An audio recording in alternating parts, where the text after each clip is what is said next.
On December 16, 2004, the Anaheim Angels designated for assignment their top pitching prospect, Bobby Jenks, before he ever threw a single pitch at the major league level. Jenks was a 23-year-old starter who had a blazing 100-mile-per-hour fastball, but was never able to garner much success in the minor leagues. Someone who was at the lowest point of his young career following his release, he was about to embark on one of baseball's most extraordinary turnarounds. It's something not a single person would have ever guessed would transpire, but first, we need to start from the beginning.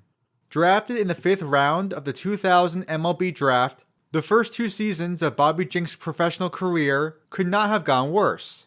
In over 160 innings in the low minor league levels, Jenks recorded an ERA of 6.01 across 35 starts. Beginning the 2002 season in Double-A, he got off to an okay start, having a 4.66 ERA in 10 starts through mid-June, but then faced off-the-field issues that disrupted his progression. During that month, Jenks was demoted all the way down to the Angels' lowest minor league affiliation. Why? As the Angels farm director Tony Reagans put it, Jenks had an inability to follow team rules. To be specific, Jenks, as well as a couple other players, were punished by the team for buying beer and bringing it on the team bus, an act that he reportedly did more than once. While that might seem like an extreme punishment, one source also stated that Jenks had other transgressions and repeated immature acts. Following the suspension, did Jenks admit that the beer incident was part of alcohol abuse, leading to a self-inflicted injury while under the influence. He was apparently so drunk one night, he burned his hands and arms with a lighter and lied to the Angels staff, saying he injured himself lifting an engine out of his car. Not long after that incident, Jenks reportedly also fought a teammate right after he had right arm surgery, prompting him to be sent home. Furthermore, 1 month following that demotion, he was suspended for allegedly hitting a batter on purpose. Just a lot of messy personal issues, both on the field and off it. His antics were not only subpar, he wasn't any better on the mound, as he finished the 2002 minor league season with an ERA near 5. Turning 22 years old in March 2003, there was still much to believe in Bobby Jenks moving forward.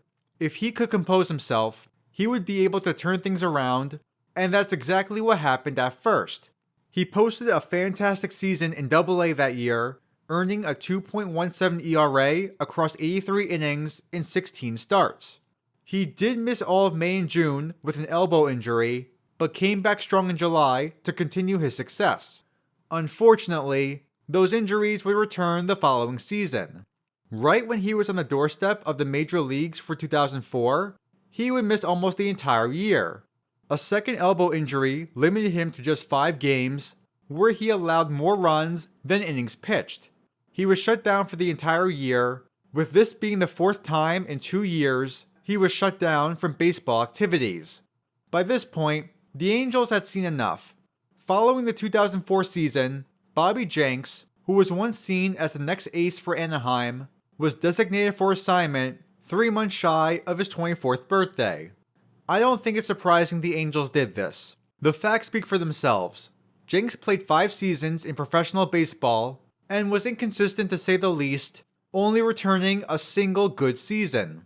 The most alarming fact, he was shut down due to injury almost the same number of times as seasons played. Even when healthy, he had past reports of misconduct, which would certainly raise red flags with any franchise. This could have easily been the end of Jenks' career. The possibility of him one day making a big league roster seems smaller than ever. I mean, what do you even say about a pitcher who, at 24 years old, had a 4.94 ERA in nearly 400 innings in the minor leagues, who had previous off-the-field issues, and most importantly, simply could not stay healthy? In spite of everything I've just said, to say that Bobby Jenks turned everything around and wound up making an impact at the major league level would be the understatement of the century. The day after his designation, he found a new home as the Chicago White Sox claimed him off waivers in a transition that was merely a footnote in the sports news. Jenks opened up the 2005 season in Double-A, not as a starting pitcher, but as the team's closer. For reference, in his entire career so far, Jenks pitched in exactly 80 games in the minor leagues and started all but 3 of them. As an inexperienced relief pitcher, he flourished for the Birmingham Barons.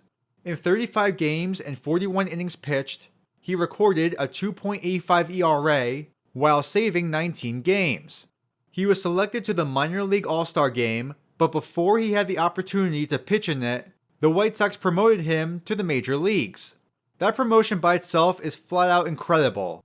Designated for assignment after multiple elbow injuries, Jenks enters a new role, and it takes him 3 months to go from a giant question mark to a big league player. Additionally, Jenks was fortunate enough to have been called up at the absolute perfect time. When he was promoted on July 5th, the White Sox were running away with the American League. Their 56-26 record was the best in all of Major League Baseball, 5.5 games ahead of the second best team in the American League, and they were 9.5 games ahead in the Central Division. At first, Jenks was only called up due to an injury to pitcher Orlando Hernandez. There were rumors that he could get demoted as soon as Hernandez came back later that month, although he was so impressive out of the bullpen, Chicago kept him on the roster. Also, not only was Jenks a mainstay in the White Sox bullpen, let's just say he was in the right place at the right time. A couple weeks after Jenks' debut, Chicago's closer Dustin Hermanson was injured with an inflamed disc in his back. He never went on the disabled list, but his pitching took a hit after he got hurt.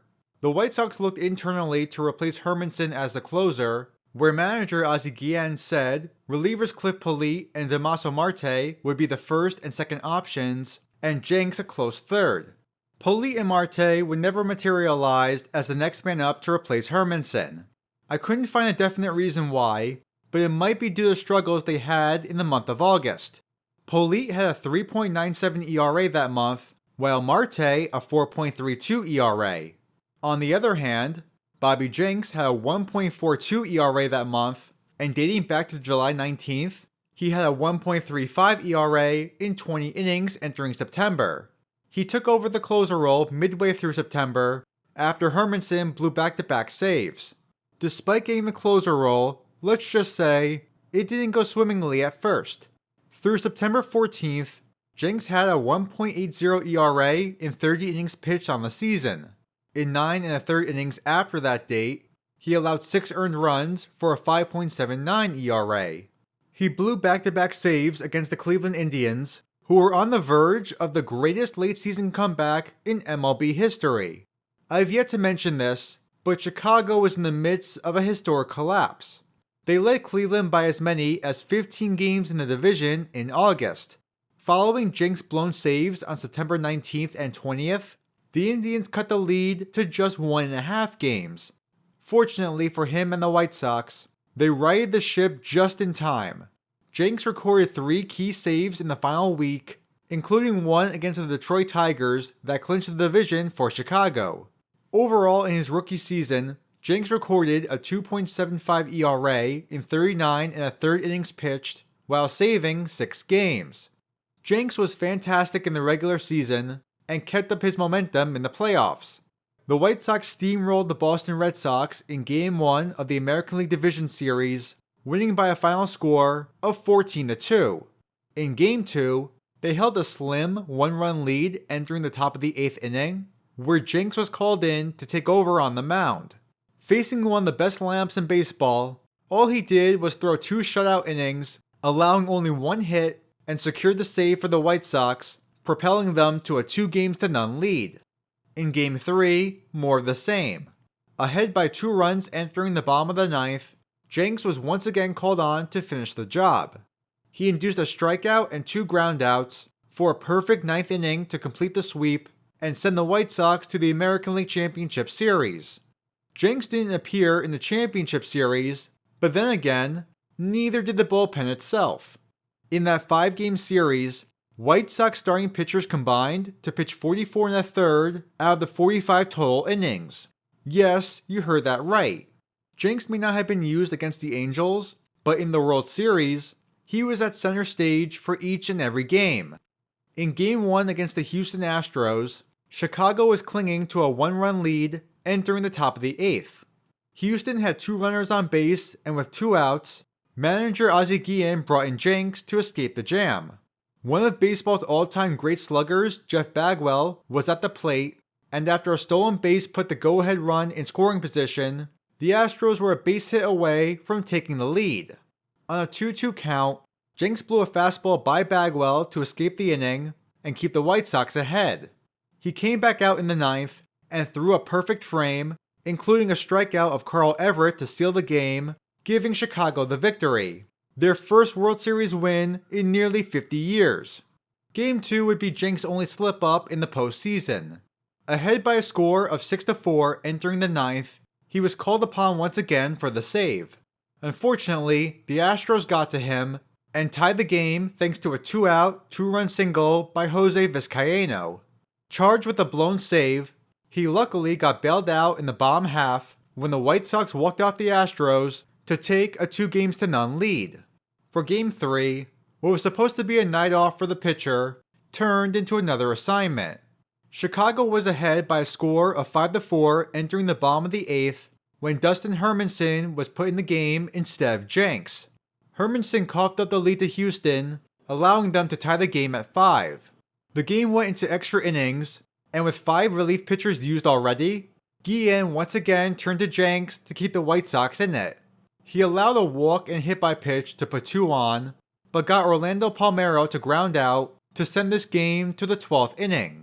In the bottom half of the 12th, Jenks remained in the game and threw a 1-2-3 inning, striking out 2 batters along the way. The White Sox would eventually win in 14 innings, giving them a 3-0 lead. In Game 4, Chicago once again had the lead late in the game. Bobby Jenks was summoned in from the bullpen to pitch in the most pivotal moment, not just in his career, but in anyone's career really. He is legitimately being asked to finish the World Series for a team that hadn't won it in 88 years at that point. Just 10 months prior, he was released by his original team after going through a countless number of pitching struggles, injuries, and personal issues. Jenks not only got a second chance with a new ball club, but he flourished with them and was about to win a championship. He allowed a leadoff single, but a pop-out and 2 groundouts later, the White Sox had won the World Series. Jenks overall in the 2005 postseason, 6 games, 8 innings, 2 runs allowed, and 4 saves. Batters went a combined 4 for 27 against him, and there's no doubt Chicago would not have gone as far as they did without him. 20 years after his debut, we haven't seen anything like what Bobby Jenks accomplished. To go from basically nothing, having to start over with a new franchise, to being on the mound for a World Series championship. One of the greatest career turnarounds in baseball history.